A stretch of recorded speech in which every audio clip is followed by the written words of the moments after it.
సహకార బ్యాంకులు సాంకేతికతను అందిపుచ్చుకుంటున్నాయి. రాష్ట్రంలో డిజిటల్ సేవల్లో విశాఖ డీసీసీబీ తొలి అడుగు దిగ్విజయంగా వేసింది. ఇందులో భాగంగా తెచ్చిన మొబైల్ యాప్పై ఖాతాదారులు, ఉద్యోగుల్లో సంతోషం వ్యక్తమవుతోంది. ప్రభుత్వ, ప్రైవేటు బ్యాంకులు డిజిటలీకరణలో దూసుకెళ్తున్నాయి. మొబైల్ బ్యాంకింగ్ ను అందుబాటులోకి తెచ్చాయి. ఈ విషయంలో జిల్లా కేంద్ర సహకార బ్యాంకులు చాలా వెనుకబడ్డాయి. కొత్త ఖాతాదారుల్ని ఆకర్షించలేక, వ్యాపార లక్ష్యాలు అందుకోలేక అవస్థలు పడుతున్నాయి. ఈ పరిస్థితిని మార్చేందుకు ఇతర వాణిజ్య బ్యాంకులతో సమానంగా సహకార బ్యాంకులను సాంకేతికంగా అభివృద్ధి చేయాలని నాబార్డు ఎప్పటి నుంచో సూచిస్తోంది. ఆ మేరకు డీసీసీబీల్లో ఇప్పటిదాకా వినియోగిస్తున్న సాఫ్ట్వేర్ స్థానంలో టీసీఎస్ సాఫ్ట్వేర్ తెచ్చారు. రాష్ట్రంలోని 13 జిల్లాల్లో మొదటగా విశాఖలో ఈ సాంకేతిక మార్పును పూర్తి చేశారు.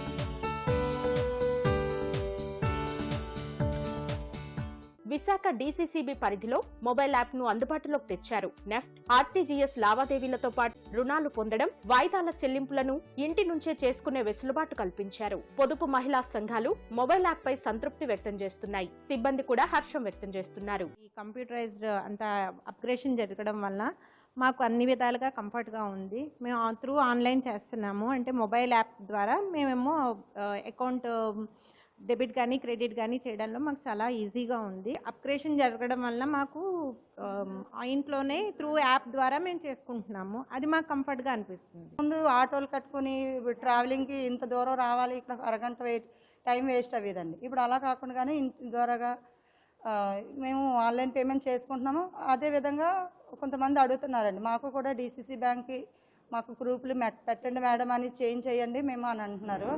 ఇంకా మిగతా ఒక 5-6 గ్రూపులు ఉన్నాయి. ఒక 10 గ్రూపుల వరకు మ్యాక్సిమం ఉన్నవి. అవి తీసుకొచ్చి వేరే బ్యాంకుల నుంచి మేము ఇక్కడ డీసీసీకి మారడానికి షిఫ్ట్ చేస్తున్నాం సార్. కానీ ఈ గ్రూప్ సభ్యులు కూడా చాలా ఆసక్తి చూపిస్తున్నారండి. యాప్లో వాళ్ళు చేసుకోవడం వాళ్ళ కస్టమర్స్ ఫ్లోటింగ్ కూడా తగ్గింది. సులువుగా చేసుకోగలుగుతున్నాం వర్క్ అంతాను. ఇంత ముందు మీద బిజినెస్ బాగా చేయగలుగుతున్నాం. ఇప్పుడు ముందుగా డీసీసీబీ ప్రధాన కార్యాలయం సహా నగర, గ్రామీణ ప్రాంతంలోని 30 శాఖల్లో డిజిటల్ సేవలు వినియోగంలోకి తెచ్చారు. మిగతా శాఖల్లోనూ సాఫ్ట్వేర్ మార్పులు జరుగుతున్నాయి.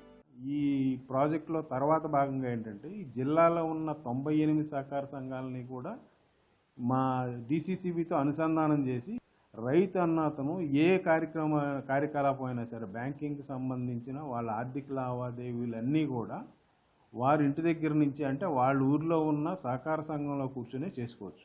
ఒక ఎఫ్డిఆర్ వేసుకోవాలన్నా, లేదన్నా ఒక లోన్ తీసుకోవాలన్నా, లేదా ఇతర దేశాల్లో వాళ్ళ పిల్లలు ఉండి వాళ్ళు డబ్బులు ఏమైనా పంపించినా వారు ముంగిట వారింటి దగ్గర ఉన్న సహకార సంఘంలోనే ఆ డబ్బులు డ్రా చేసుకునే విధంగా కూడా ఏదైతే ఈ కొత్త సాఫ్ట్వేర్లోకి మేము మైగ్రేట్ చేసామో దాన్ని చేసాం.